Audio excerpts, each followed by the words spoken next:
প্রথম যে মোবাইল ফোনটি আবিষ্কার হয়েছিল সেই মোবাইল ফোনটির আয়তন কত ছিল আপনারা কি জানেন? এখনকার মোবাইল ফোন মানে স্লিম ট্রিম, একেবারে এত সুন্দর, হাতের মধ্যে ইজিলি আমরা ধরে নিতে পারি।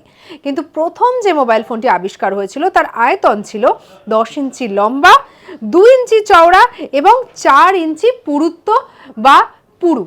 এবং স্বাভাবিকভাবে শুনলে পরে নিশ্চয়ই মনে হচ্ছে যে এইরকম একটা আয়তন বিশিষ্ট মোবাইল ফোন সেই সময়কার মানুষজন ক্যারি কিভাবে করত।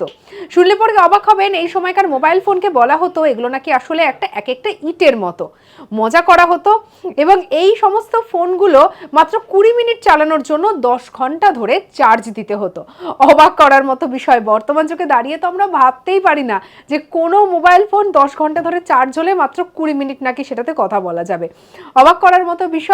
তারপরে পরবর্তীতে আরো উন্নতি হয়েছে, বিভিন্ন ধরনের মোবাইল ফোন এসেছে, আর এখন তো একটা মোবাইল ফোনকে 0 থেকে 100% চার্জ করতে ওই মেরে কেটে আধ ঘন্টা থেকে 45 মিনিট সময় লাগে।